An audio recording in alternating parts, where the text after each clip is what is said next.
Para business leaders dan intellectual business community, kita jumpa lagi dalam acara The CEO Reference. Kali ini kita akan membahas tentang leadership.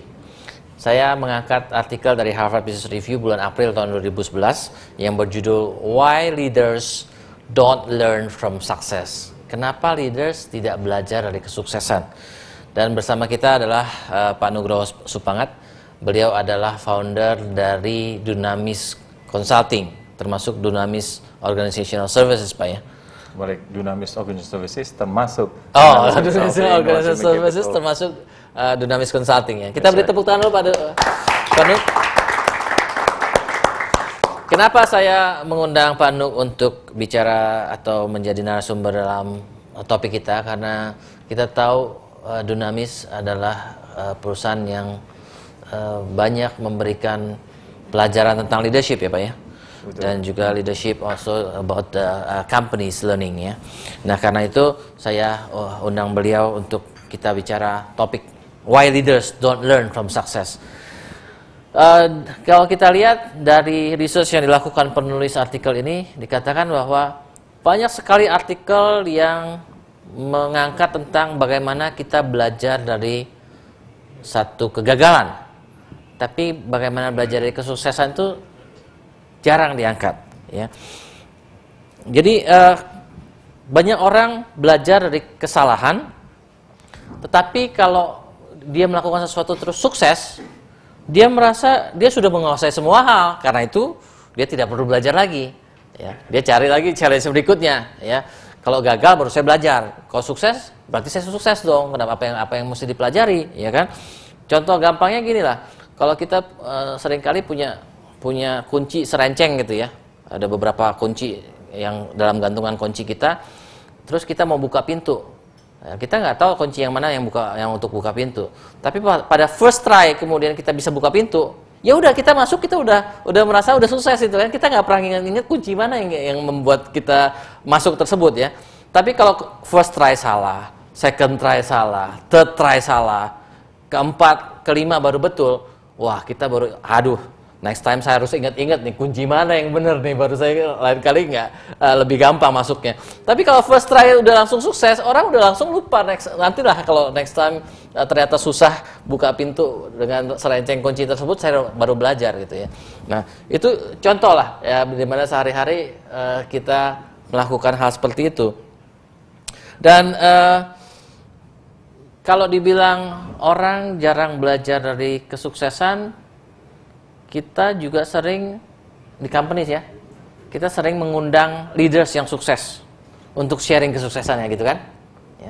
Tapi kalau kita lihat semua leaders yang sharing kesuksesannya, mereka pasti bilang kesuksesan yang saya buat itu karena perencanaan saya yang baik, karena ini, karena itu, semuanya seakan-akan ya memang itu saya sudah merencanakan untuk sukses, karena itu maka saya sukses ya.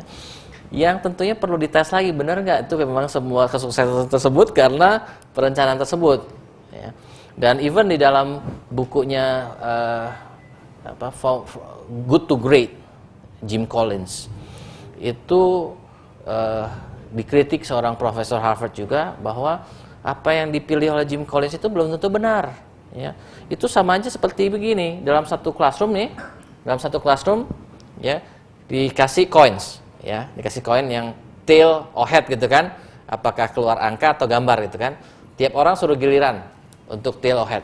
Kalau yang tail duduk, kalau yang head berdiri ya, tetap berdiri, berarti yang head itu yang sukses, yang dapatnya tail harus duduk, berarti dia kalah. Setelah satu round kira-kira kalau 100 kelasnya 100 orang, kira-kira berapa orang yang berdiri atau yang duduk? Kira-kira 50 orang berdiri, 50 orang duduk kan. Kemudian giliran yang kedua, tail or head. Setelah 2 kali, kira-kira 25 orang yang masih berdiri, 75 orang duduk. Ketiga kali, kira-kira 12 orang berdiri, 88 duduk gitu ya. Setelah 4 kali, kira-kira 6 orang yang masih berdiri, yang sisanya duduk. Nah, kemudian orang yang berdiri itu ditanyain, apa kunci kesuksesan Anda sehingga Anda tetap bisa berdiri gitu kan. Jadi dalam arti kata seringkali bisa jadi suatu hal yang karena kebetulan berulang-ulang dan orang itu tetap berdiri, dikira dia sukses karena ada satu kunci tertentu. Padahal di sini based on luck aja bisa terjadi seperti itu gitu loh. Nah jadi kalau kita lihat kesuksesan yang diperoleh seorang itu belum tentu hanya karena faktor internal, ada faktor eksternal yang bisa terjadi yang justru mungkin membuat dia sukses itu lebih faktor eksternal daripada faktor internal. Ini yang jarang dipelajari orang. Nah,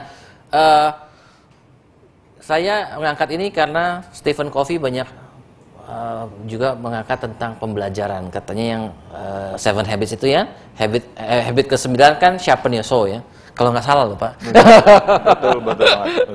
Nah, saya pengen tanya Pak, kalau orang yang tidak belajar dari kesuksesan itu, apakah itu satu tendensi umum? Kita di sini bilangnya bukan orang ya, kita kan bilang leaders. Iya. Ya kesini tuh. Kalau saya sih, kalau leaders yang nggak belajar dari sukses, maksudnya nggak pantas jadi leader kali ya. Karena dua kemungkinan gitu. Dia pantasnya jadi politikus, ya, because that's the itunya kan. Atau kedua karena dia GR. Ya ujung-ujungnya gitu kan. Sukses sampai itu merasa udah sangat overconfident and so forth-nya gitu ya. Jadi learning curve-nya kan kalau nggak mempunyai learning curve, kalau untuk orang biasa sih oke-oke aja ya. Tapi kalau untuk seorang pemimpin ini beda. Ya. Jadi menurut saya kali nggak pantas tuh jadi pemimpin, lebih baik ya itulah masuk politik aja. Kalau politik kan kita harus ngomong sukses kita. Poinnya kali di sini adalah if you're a business leader, tanggung jawab kita kan bukan tanggung jawab hari ini, tapi tanggung jawab kita hari ini dan keesokan harinya. So you have to make sure that your success is sustainable-nya itu loh. Ya, success is not one time, tetapi again and again ya kesaksian itu. Jadi karena itu kalau buat saya ini topiknya menarik ya, tapi mengatakan wah kalau orang yang nggak bisa belajar dari suksesnya dia, ya you need to relook, are you the leader ya untuk perusahaannya. Menarik Pak Nugroho, tetapi kita harus break sebentar karena kita harus masuk ke dalam segmen berikutnya. Ada yang mau lewat gitu ya, ada komersial yang mau lewat. Jadi buat para business leaders dan intellectual business community, kita harus break sebentar untuk masuk ke dalam segmen berikutnya. Buat Anda yang ingin berpartisipasi, silakan SMS ke 0896 kali 788. Kita break untuk segmen berikutnya.